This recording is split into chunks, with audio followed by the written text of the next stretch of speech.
ఎందుకు అమ్మాయిలకి ఇంత ఇన్సెక్యూరిటీ ఉంది, ఎందుకు ఇంత భయపడుతున్నారు అంటున్నారు. సో ఎప్పుడు కానీ మన ఇంట్లో చూసుకుంటే మన ట్రెడిషనల్ ప్రకారం కానీ ఏదైనా మనకి ఎక్కువ సేఫ్టీ చెప్తారు. లైక్ నువ్వు ఇలానే కూర్చోవాలి, ఇలాంటి బట్టలే వేసుకోవాలి, ఇలానే చున్నీ వేసుకోవాలి, ఇలానే తిరగాలి, ఇక్కడికే పోవాలి, ఇంతమందితోనే ఉండాలి, ఇళ్ళని ఫ్రెండ్స్ అయి ఉండాలి.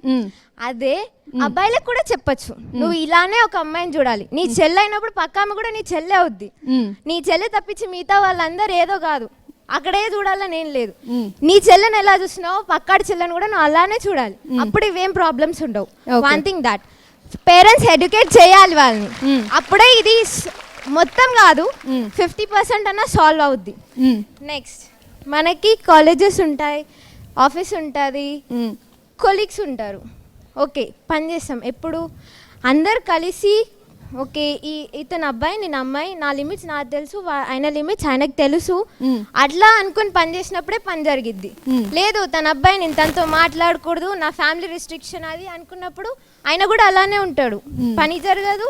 ప్లస్ నీ పైన డిఫరెన్స్ ఉంటుంది. So everything that comes when a man should be educated, even about it's a women's utter of living, or even it's about how she's dressing, how she's staying, how she's talking. అదనేది వాళ్ళ చెల్లో అక్కో అమ్మనే నేర్పాలనేం లేదు. తన చెల్లని చూసి నేర్చుకోవచ్చు, అక్కని చూసి నేర్చుకోవచ్చు, తన కొలీగ్స్ని చూసి కూడా నేర్చుకోవచ్చు. సో ఎప్పుడైనా అబ్బాయి అనే అతను నేర్చుకోవాలి, మనం కూడా నేర్పించాలి. నన్ను ఎట్లా చూస్తున్నావో ఆయమని కూడా అలానే చూడాలి నువ్వు.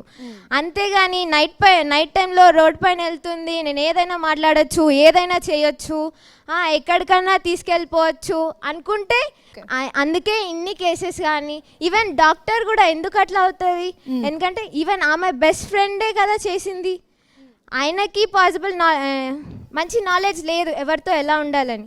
అదే మనం నేర్పిస్తే ఇంత ప్రాబ్లం ఉండదు కదా.